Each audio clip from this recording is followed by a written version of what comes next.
Isang mapagpalang umaga po sa ating lahat. Welcome sa online morning devotion po ng St. Paul United Methodist Church dito sa Maynila.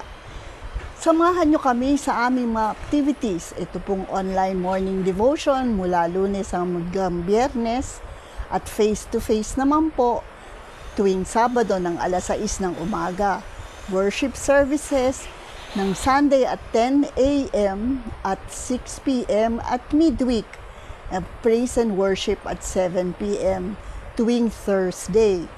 Meron din po kaming Sunday school para po sa iba't ibang mga age levels at para sa kababihan at kalalakihan tuwing 9 o'clock bago po Sunday worship.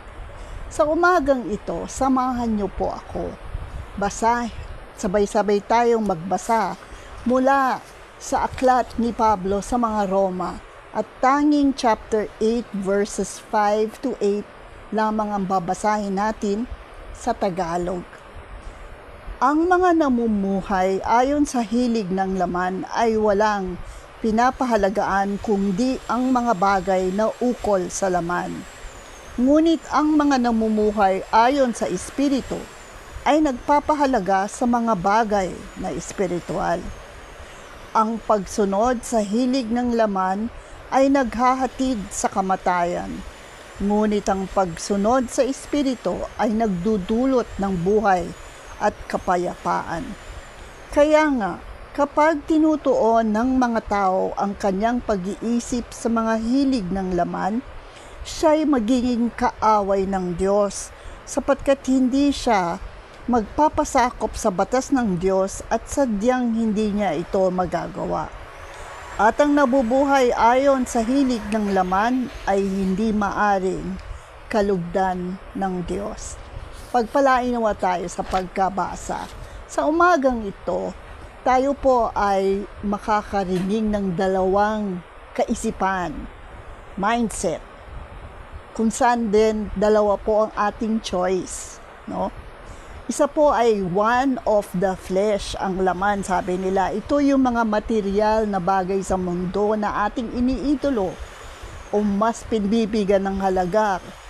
Fame, career, money, politics, alin man dyan po.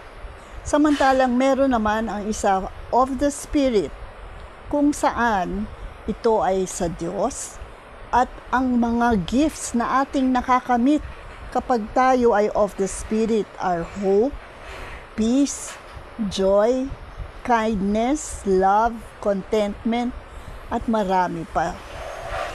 To live a life of faith ay hindi po madali. Totoo pong it takes effort at marami po tayong mga challenges. Nandiyan din po ang disiplina, ang pag-asa natin sa mga pinangako ng Diyos, andyan ang ating curiosity. Totoo kaya o hindi? Kaya ko ba o hindi?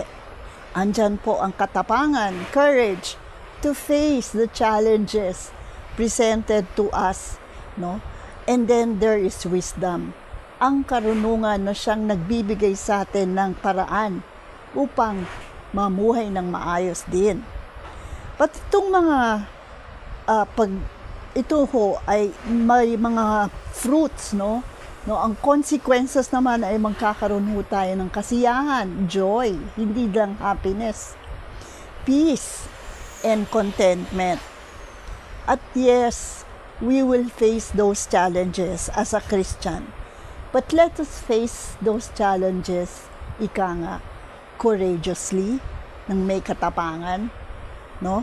Hindi natin uurungan ang hamon at temptation ng devil.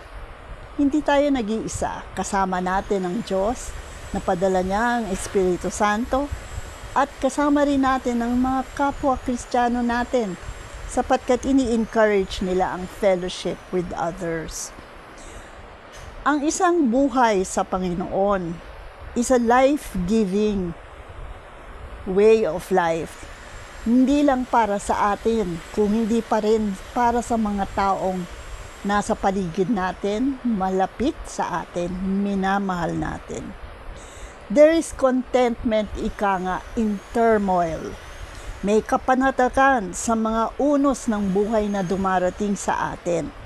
Nalalampasan sa ito at merong natututunan pa at natutulungan kung hindi ang ating sarili sa iba pa nating mga kapwa.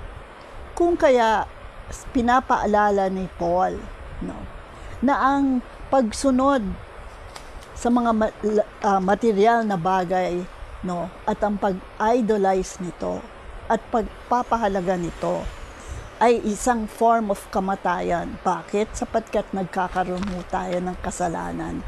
Dahil ito ay hindi kalugod-lugod sa Diyos. Hindi ho tayo sumusunod. Pero pag ating sinundan po ang mga kautusan ng Diyos at hayaan nating tulungan tayo ng Holy Spirit, tayo ay nabubuhay, hindi namamatay. Sapagkat nagkakaroon tayo ng kasiyahang ipagpatuloy ang ating buhay, kasiyahang tumulong sa ating kapwa, kasiyahan na ang lahat na ito ay para sa Panginoon. Kaya sabi nga ni Pablo, ang nabubuhay ayon sa Diyos ay ikalulugdan ng Diyos. At ang nabubuhay ayon sa mga laman, no, at naghahatid ng kamatayan. Hindi kamatayan ng laman, maari, ngunit mas masakit kamatayan ng loob, pag-asa, kamatayan na ang tingin natin sa buhay wala na. Samantalang dapat tayo ay ini-encourage na sa pagsunod sa Diyos, magkakaroon pa tayo ng karagdagang buhay pa. Samahan niyo ako sa panalangin. Lord, alam namin na ang pagsunod sa iyo ay mahirap. Alam namin, Panginoon, na andyan ang mga challenges. Ngunit sa aming pagsunod at natutuwa kami, Panginoon, sapagkat dito kami natututunan hindi lamang ang tama, Lord, kundi ang mga bagay na nakakasaya-saya sa amin, sa aming sarili, sa aming pamilya, sa mga taong nais naming tulungan at sa mga taong mahal at malapit sa aming buhay. Nagpapasalamat kami, Panginoon, na patuloy niyo kaming gabayan. Ituro ang daan patungo sa iyo, Lord God, na ang aming pag-asa ay may parurating at magbibigay ng kapanatagan sa aming buhay. Ito po ang aming dalangin sa pangalan ni Jesus. Amen.